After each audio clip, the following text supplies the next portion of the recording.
আপনি জানেন বেশিরভাগ মানুষের কিডনিতে কি হচ্ছে? হ্যাঁ, জোরে বলেন কি? এটাও আমাদের ভুলের কারণে হচ্ছে। ডাক্তারের কাছে গেলে ডাক্তার একটা কমন আমাদেরকে পরামর্শ দেয়, সেটা কি? বেশি বেশি কি খাও? মাশাআল্লাহ, কি খাও? বেশি বেশি কি খাও? পানি খাও। এইটা ডাক্তারের পরামর্শ দিচ্ছে, ইসলামের কথা বলছি না।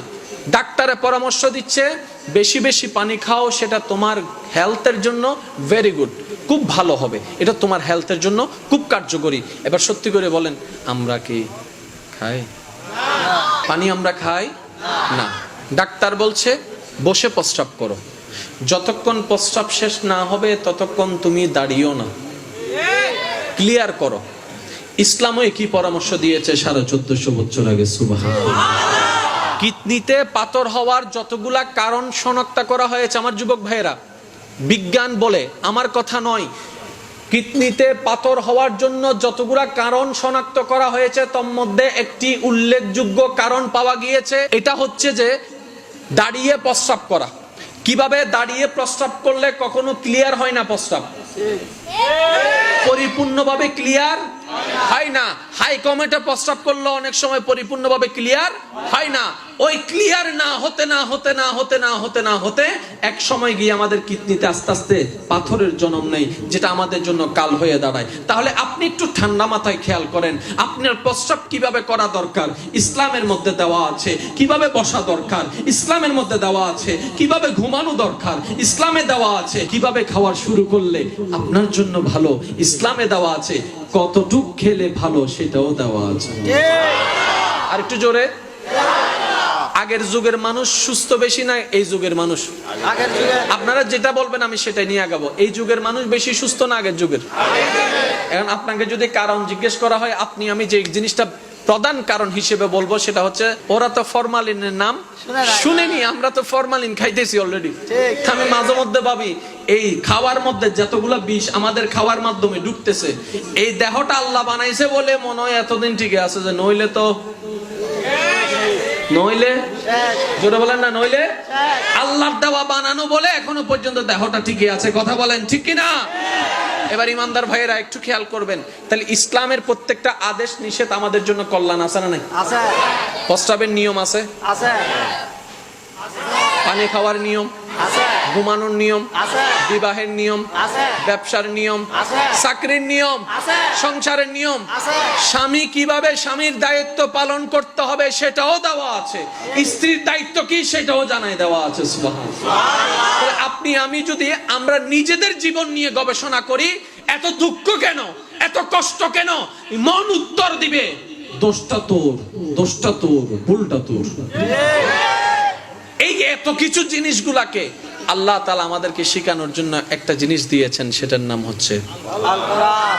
জোরে বলেন আল কোরআন। আওয়াজ আর একটু বড় লাগবে। আল কোরআন। এটাকে বলা হয়, আমার যুবক ভাইরা একটু দেখবেন, এটাকে বলা হয় থিওরিক্যাল। আমাদের বিদ্যালয়ে দেখবেন পড়ালেখাকে দুই ভাগে ভাগ করা হয়েছে, একটা হচ্ছে থিওরিক্যাল, মাশাআল্লাহ একটা আওয়াজ দেন না, একটা হচ্ছে থিওরিক্যাল। আচ্ছা আপনারা বলেন তো কোনটা বেশি মনে থাকে, থিওরিক্যালটা না প্র্যাকটিক্যালটা? ওই যেটাকে আমরা বলি হাতে কলমে শিখাই দেওয়া, এটা কিন্তু স্মরণে থাকে, এটা কিন্তু মনে থাকে।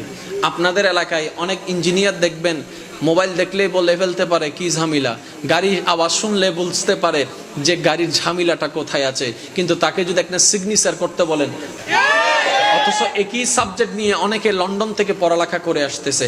তাহলে একটা হচ্ছে থিওরিক্যাল ভাবে শিখা, আর একটা হচ্ছে প্র্যাকটিক্যাল ভাবে শিখা। ইমানদার ভাইরা একটু মনোযোগ দিবেন, একটা থিওরিক্যাল আর একটা হচ্ছে প্র্যাকটিক্যাল। একটা থিওরিক্যাল শিখা আর একটা হচ্ছে প্র্যাকটিক্যাল শিখা।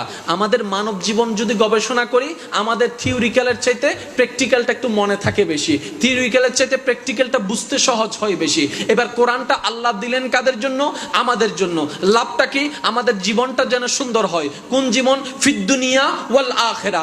দুনিয়া যেন আমাদের জন্য সুন্দর হয়, আখিরাতও যেন আমাদের সুন্দর হয়। সংসার জীবনও যেন সুন্দর হয়, জান্নাতের রাস্তাও যেন সুন্দর হয়। ব্যবসা জীবনও যেন সুন্দর হয়, সওয়াবের পাল্লাও যেন সুন্দর হয়। আমাদের যেন দুই জীবন সুন্দর হয়, সেজন্য আল্লাহ আমাদেরকে একটা কোরআন দান করলেন। এবার সেই কোরআন তো অনেকে পড়তে জানবে, অনেকে তো পড়তে জানবে না, অনেকে তো বুঝতে পারবে, অনেকে তো বুঝতে পারবে না। এবার মানব জীবনের একটা ইতিহাসে দেখা যায় থিওরিক্যালের চাইতে প্র্যাকটিক্যাল জিনিসটা তাদের মনে থাকে বেশি, বুঝতে সহজ হয় বেশি। এবার এবার আল্লাহ বান্দাদেরকে কতটুক ভালোবাসে একটু খেয়াল করে দেখুন। আল্লাহ বান্দাদেরকে জান্নাতে দেওয়ার জন্য, বান্দারা যেন আমলগুলা করতে পারে সেটা সহজ হওয়ার জন্য আল্লাহ কোরআন নাজিল করে দিলেন। ইকরা বিইসমি রাব্বিকাল্লাযী খালাক বলে আল্লাহ কোরআন নাজিল শুরু করে দিলেন। এবার সেই কোরআনটা নাজিল হতে লাগলো, নবী রাহমাতুল লিল আলামিন বলতে লাগলো। এবার আমার আল্লাহ এই থিওরিক্যাল কোরআনটাকে জনসমক্ষে বাস্তবতার সাথে বুঝাই দেওয়ার জন্য নবী রাহমাতুল লিল আলামিনকে এমন ভাবে সাজাই দিলেন, নবীর সারা জীবনের চরিত্র মোবারক কোরআনের প্র্যাকটিক্যাল। সুবহানাল্লাহ। এটা থিওরিক্যাল, আমাদের নবীর জীবনী প্র্যাকটিক্যাল। সুবহানাল্লাহ। এই কোরআনে যা যা আছে নবীর জীবনীতে কথার মধ্যে তা তা আছে। ঠিক। আর একটু জোরে বলেন না। এবার বলেন, কোরআনের মধ্যে নামাজ আছে না নাই? আছে। আকিমুস সালাত আছে না নাই? আছে। এবার সেই নামাজটা যখন আল্লাহ আদেশ দিলেন, ইমানদার ভাইরা একটু মনোযোগ দিবেন, আল্লাহ আদেশ দিলেন আমাদের জন্য করাটা বাধ্যতামূলক হয়ে গেল। এবার নামাজটা কি? কালো না সুন্দর, লম্বা না বাটি, আমরা যেভাবে চিনি আগের মানুষ তো সেভাবে চিনেনি, কারণ নামাজ সম্পর্কে তাদের তেমন কোনো আইডিয়া ছিল না। এবার সাহাবায়ে কেরামরা আল্লাহর হুকুমটা পালন করার জন্য দিক বেদিক পাগলের মতো হয়ে গেল।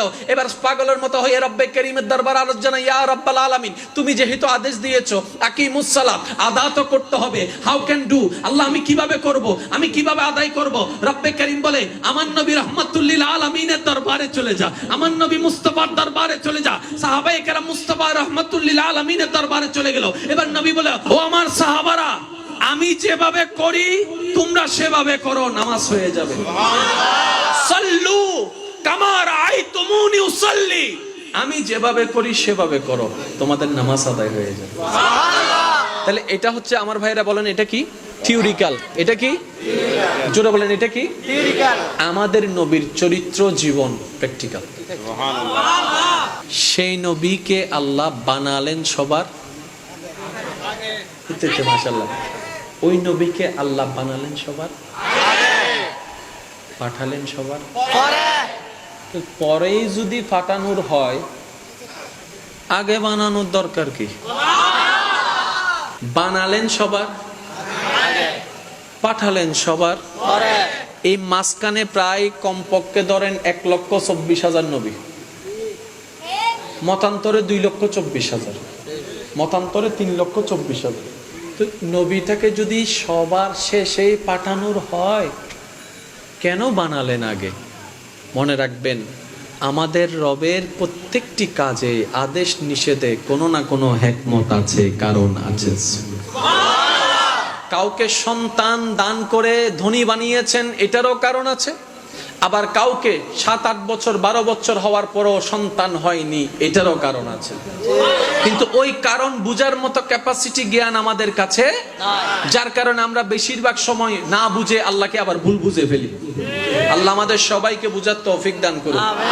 আল্লাহ আমাদের সবাইকে বুঝার তৌফিক দান করুক। ইমানদার ভাইয়েরা মনোযোগ আছে না নাই? মনোযোগ আছে না নাই? বানালেন সবার, পাঠালেন সবার কাকে? আপনার নবীকে। এবার সেই নবী, বাবা জানের নাম কি? হযরত মাশাআল্লাহ। বাবা জানের নাম কি? আব্দুল্লাহ। আব্দুল্লাহ। আম্মা জানের নাম আমেনা। আমেনা। মার নাম কি? আমেনা। আমেনাতুন ফাইলাতুন। আমেনা মানি আমানত রক্ষাকারী। নবীর আম্মা জানের নাম আমেনা। আমেনা মানে কি? আমানত রক্ষাকারী। আল্লাহ তুমি নবীর আম্মা জানের নাম আমেনা রাখলেন কেন? রব্বে করিম বলে, ও আমেনা, দুনিয়ার নিয়মে রাখা দরকার, তোমার পেটে রাখার ব্যবস্থা করে দিয়েছি। তুমি নিজেকে মালিক মনে করিও না, তুমি আমানত রক্ষাকারী। বলেন না সুবহানাল্লাহ। আল্লাহ আমাদের সেই নবীকে, ইমামুল আম্বিয়া নবীকে, আল্লাহর হাবিব নবীকে মা আমেনার কাছে দান করলেন। সুবহানাল্লাহ। যে দিন থেকে মা আমেনার রেহেমে পাকে আমাদের নবী এসেছেন, সেই দিন থেকে মা আমেনার জীবন চরিত্র সকাল দুপুর বিকাল সন্ধ্যা পাল্টাই যেতে লাগলো। সুবহানাল্লাহ। কেমন? একটু মনোযোগ, একটু মনোযোগ।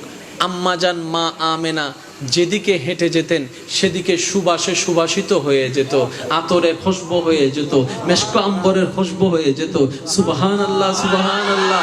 এবার মক্কার সেই রমণীরা, আপনারা তো জানেন মেয়ে মানুষের একটু কিউরিসিটি জিনিসটা বেশি হয়। এবার মা আমেনা যেদিকে হেঁটে যেতেন সেদিক থেকে যখন খুশবু আসা শুরু করত, মক্কার সেই মহিলারা জিজ্ঞেস করত, তুমি কোন পারফিউম ইউজ করেছো, কোন আতর তুমি শরীরে মেখেছো? বলেছে আমি তো কোনো আতর মাখিনি, আমি তো কোনো পারফিউম মাখিনি, তারপরও এত সুগারান কেন?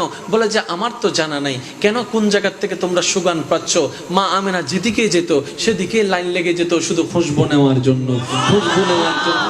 মা আমেনার রেহেমে পাকে আমাদের নবীকে আল্লাহ দান করার পর থেকে এমন পরিবর্তন আসা শুরু করলো ওনার জীবনের মধ্যে। এবার যখন দিনের বেলা কাজ করার জন্য ঘর থেকে বের হওয়া লাগতো, আমাদের তো দিন দুপুরে কাজ করতে গেলে সূর্যের তাপের মধ্যে শরীরের ঘাম সবগুলা মাথার ঘাম পায়ের মধ্যে ঝরতে থাকে, পরিষ্কার কাপড়ও ময়লা যুক্ত হয়ে যায়, শুকনা কাপড়ও ভিজা যুক্ত হয়ে যায়। কিন্তু নবীজি যখন পেট মোবারকে আসলেন ওই দিনের পর থেকে মা আমেনা যখনই রাস্তায় বের হতেন, সূর্যের তাপ যখন ওনার শরীরকে স্পর্শ করার সময় হতো, ঠিক সেই মুহূর্তের আগে মাঝখানে একটা মেঘমালা চলে আসতো, মেঘমালা চলে আসতো। মা আমেনা যেদিকে হাঁটতো মেঘমালা মাথার উপর ছাতার মতো হয়ে সেদিকে হাঁটা শুরু করতো, সেদিকে হাঁটা শুরু করতো।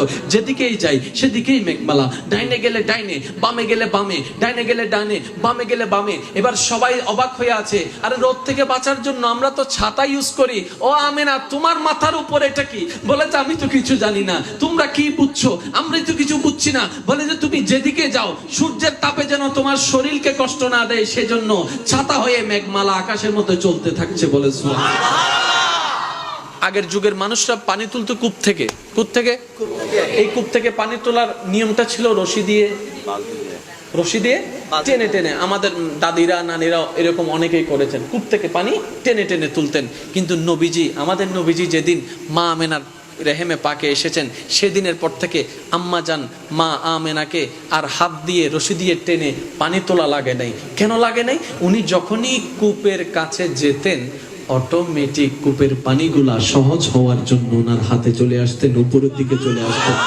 এবার এই দৃশ্যটা যখন মক্কার নারীরা দেখলো যাদের পানি তুলতে যাওয়া দরকার, উনারা গেলেই, মা আমেনা গেলেই বলে যে আপনি এখানে দাঁড়াই থাকেন, আপনি দাঁড়াই থাকলে আমাদের আর টানাটানি করার দরকার নাই। কারণ আমরা দেখেছি আপনি আসার আগে পানি থাকে পানির জায়গায়, কিন্তু আপনি আসার মুহূর্তে কেমন যেন পানিগুলো উপরে চলে আসে, আমাদের আর রশি দিয়ে তুলতে হয় না কষ্ট করে, বাস বাটিটা দিলে পানি হয়ে যায়। আর আমেনা আপনার কষ্ট করে আর পানি নিতে হবে না, আমাদেরকে দেন, এখন থেকে আমরাই আপনার পানি নিয়ে যাব, আপনার পানি ঘরে পৌঁছাই দিব। আমাদের নবী আম্মা জান আমেনার রেহেমে পাকে আসার পর থেকে পৃথিবী এমন ভাবে পাল্টানো শুরু করলো, পরিবেশ এমন ভাবে পাল্টানো শুরু করলো, আমার নবীর আগমনের বার্তা বারবার দিতেই আছে। বলেন সুবহানাল্লাহ। আমাদের নবী কাদের নবী? আমাদের নবী। জোরে বলেন না কাদের নবী? আমাদের নবী। আরো জোরে বলেন কাদের নবী? আমাদের